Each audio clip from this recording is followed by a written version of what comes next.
Well, welcome back. We're putting out our second shot of nitrogen on the peaches. If you remember back a few videos ago, I told you we'd come back in May, do it again. This is the second half, so that's what we're doing today. It's Monday morning.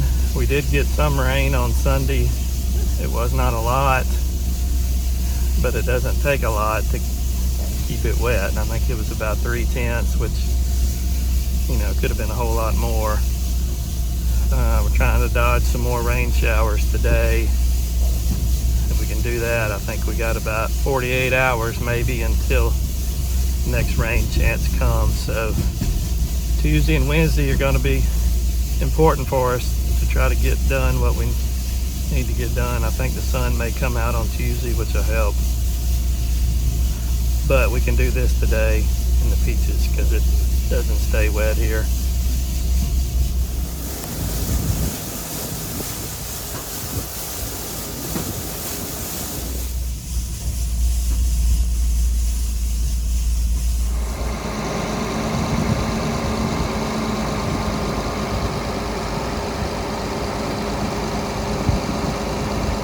All right, it's Tuesday morning and we've got a lot to do today. I hope we can get it all done. It's drying up slowly, but it's getting there, and I think we can do everything we need to do today. I'm gonna wait until tomorrow on Wednesday to try to get the next peas planted, and I think they should be okay by tomorrow as far as dry enough, I hope.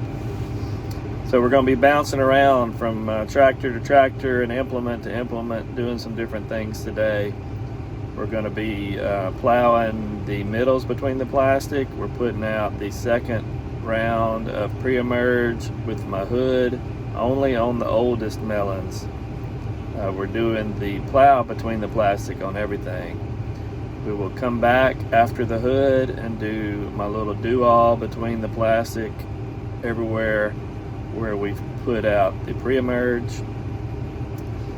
That will incorporate it and kind of seal it and keep the rain from washing it off. We had a kind of an experiment the last couple years, kind of on accident, but where we incorporated the pre-emerge did a lot better compared to just surface applied rain activated. So sometimes when you get a really hard rain, you lose some of that pre-emerge, and I think it seals it up a little better when you incorporate it. So we're going to do that, and I'm going to try to get my first corn plowed with the furrow plow. It's growing so fast. Of course, it's been wet, and I'm going to try to get that done before it gets any bigger. So that's my plans for today. If I can get all that done, then we'll see kind of where we are. The first thing we're doing is we're plowing the middles. I've got my green plow instead of my red plow. It's a little bit narrower. Places those vines are creeping off the plastic, so I'm going to use this plow instead of the red one.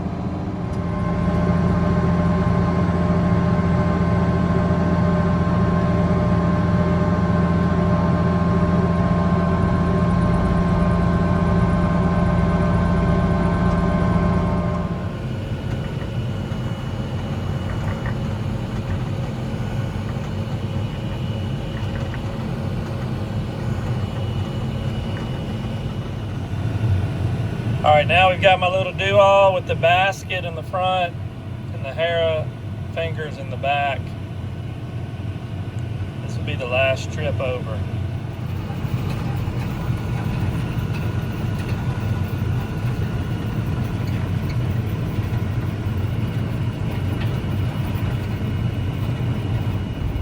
All right, we're incorporating, that chemical and just sealing it off like I said earlier. This will help when we get a hard rain to keep from washing some of it away, because this is the last trip across in the middles. We can't do anything else after today as far as weed control. Now we can spray the grass, but as far as broadleafs, pigweeds, those kind of things, you got to pull them or hoe them from this point on. All right, that's what it looks like when we get through. So Hopefully the weeds will be held back for a while. By doing the do-all here and incorporating it, also one other thing that it does, it keeps the vines from growing out in the middle and hitting that chemical that's sitting on top of the ground. So I don't ever like to have something sitting there waiting to be incorporated by rain in case you didn't get a rain, because in a couple of days those vines are going to be out there. So by incorporating it, it keeps the vines from sitting right there on the chemical on top of the ground, if that makes sense. So that's another reason why we do it. Here comes the tractors for the Caddo levee district, keeping our levees cut, keeping them clean. If you ever want to sit in a tractor at a 45-degree angle all day, then you need to get a job with the Caddo levee district.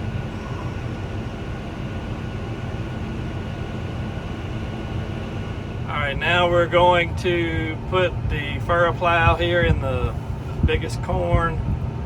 I'll show you what the furrow plow looks like when we get done, and I'll show you what it looks like, what we're trying to accomplish here. But we're wanting to plow a middle and throw up a road where the irrigation water will flow down. We're just about waited too late, not because we didn't get to it, but because it's been so wet. This corn is probably at least waist high, so hopefully I'm not going to mess it up here, but we're fixing to give it a shot.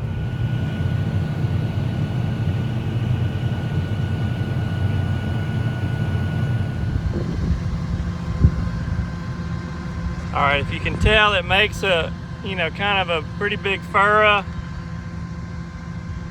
and then we won't disturb it anymore until we, get ready to irrigate, and that furrow should still be there. I don't think we hurt the corn any. It's fine. It's probably a couple of days away though from being too big, so we caught it just in time.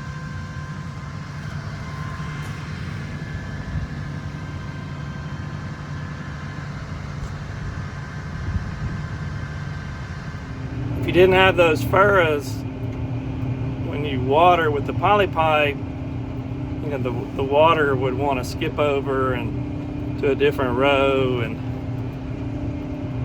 you start out on one row and it ends up on another. So that's why we run those furrow plows kind of at the last minute, whether it's corn or peas or whatever, just to make sure that we don't have any problems with the water getting from one end of the field to the other and staying on the road it's supposed to be on. We've got my Henniker cultivator, and we're going to plow the second corn. It's maybe knee-high, maybe. Anyway, this is a different rig. We're just going to cultivate it. Got some weeds coming up. Then we'll come back and do the furrow plow on this, when it gets the size of this over here.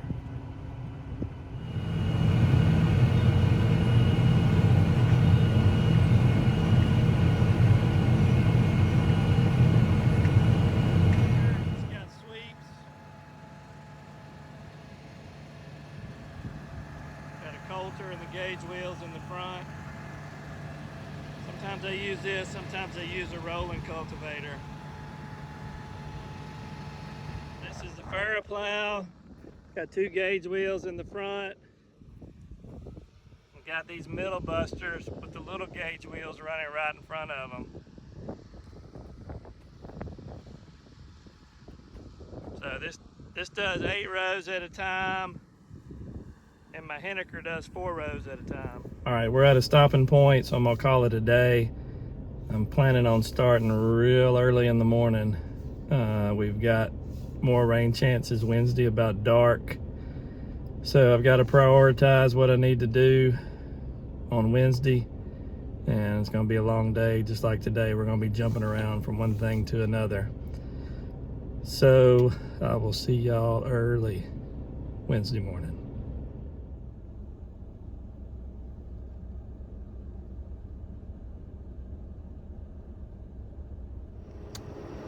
Well, I told you I was going to start early. I'm going to do the injection and my drip lines with my fertilizer this morning. It's going to take probably 2.5 hours, so I wanted to get it done by 6 o'clock so I can get started on a long day of tractor work. So doing that now. It doesn't require too much, but I do have to be here though to manually turn that booster pump off and on, and manually put the fertilizer here to have it be injected and before it switches to the next zone.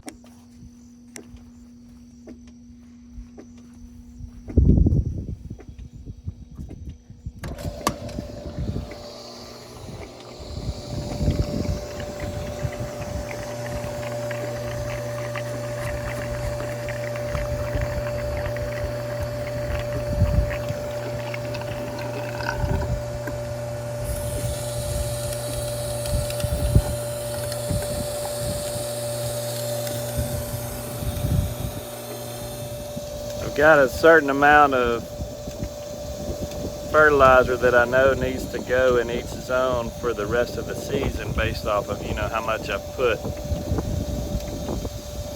pre-plant before we ever laid the plastic, and I kind of divide that out over about 5 or 6 weeks as far as units of nitrogen, and then I know how much liquid I need to put at a time. So kind of just stay with that same formula year after year, and it seems to work. Now, I've showed you that before. This is my red indicator light whenever the irrigation system's on. That's why you see the red tint in the background. You don't notice it near as much in the day, but pretty bright red out here in the dark.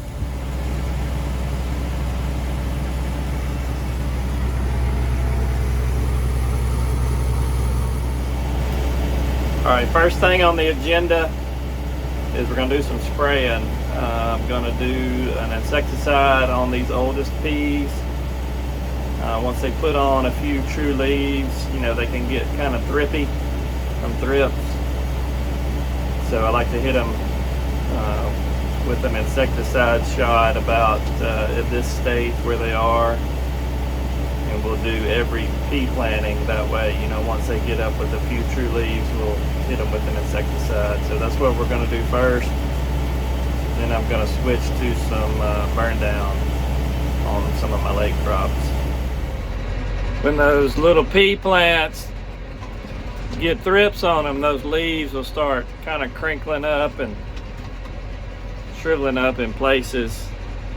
So that's kind of one way you can tell, but I pretty much just do it on the schedule, and it makes a big difference. It takes a few days sometimes for it to kind of take effect, but you'll notice a difference in the health of the plant. All right, the last couple of days the guys have pulled the suckers on the first tomatoes. I did not get any of that on the video because I was so busy on the tractor. I'll try to get it whenever we do it the next time on the second tomatoes.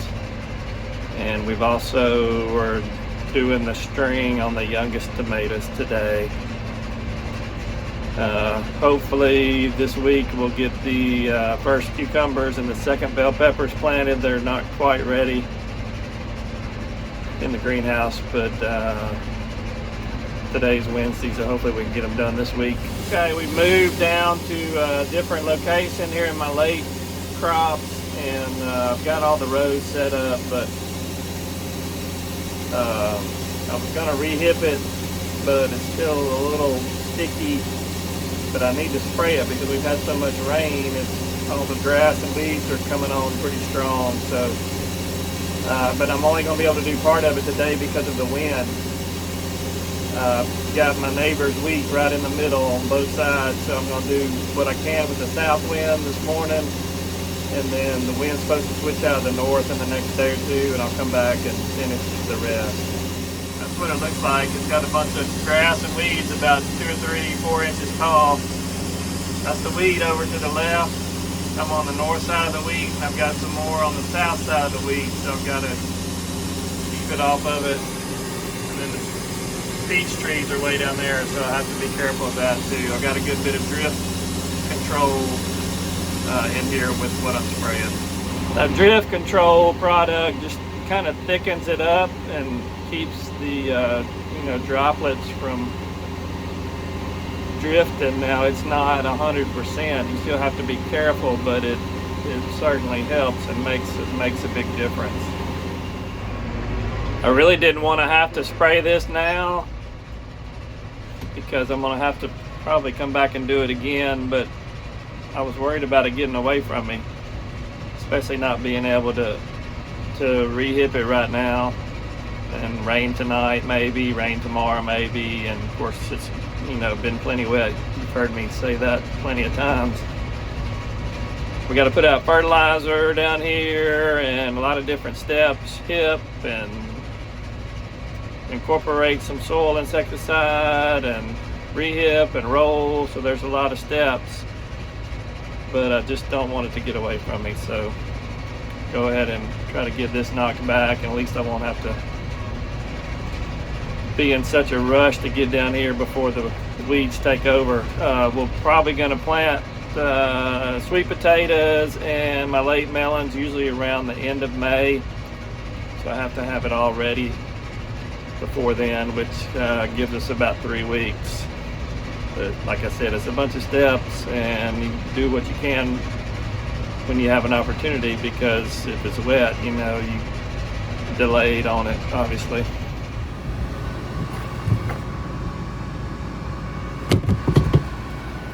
All right, we hooked up to the planter, got the seed in the hoppers, headed to the field, trying to get the third piece planted, purple hulls.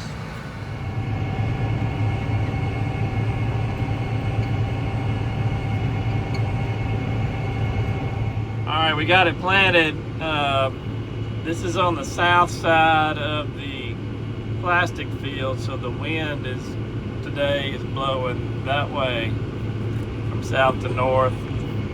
So we're going to come back and put out my pre-emerge this afternoon, but I'm going to have to use my hood just to double check and be extra careful, because the wind's not going to die down this afternoon, and we've got some rain chances tonight. So I'll go back and hook up back to my hood. It'll be a little slow because I can only do a couple rows at a time, but anyway, I'll get that done this afternoon, and that'll knock this out. Got the hood hooked up now. You see right across the turn row, we've got all of our plastic crops, so just trying to be careful, and so we're spraying with the hood to obviously keep any kind of drift from getting anywhere over there. Not the most efficient way to do it, but it's the most safest in this situation with the south wind blowing. It'll take me, obviously a lot longer than it would if I was using my big boom on my spray tractor, but we'll get it done, we'll be safe, and with the rain possibly tonight, who knows when we'll get back in here again. Plus it needs a rain activation, so that would be good to get it before it rained also. So these are the second peas right next door to where we just planted.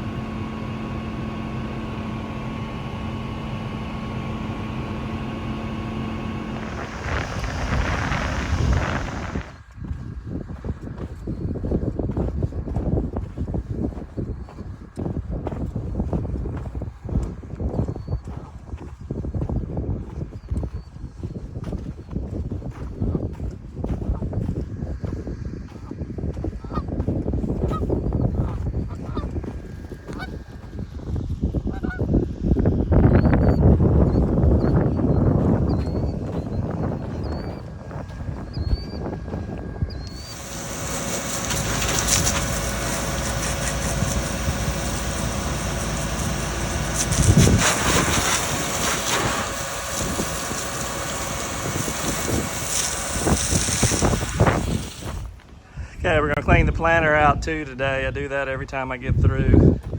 Take the hoppers off and dump all the seed and clean the plates and everything, put it back. All right, it's been a long 2 days, but we've got a lot done. I'm probably gonna wrap up the video here because I'm kind of at my 20-minute mark, I think, of content. So I don't like to make it too long before I start another video. So what the weather does tonight and tomorrow afternoon will determine how much we can do the rest of the week. We'll just have to see what happens. So until then, see y'all next time.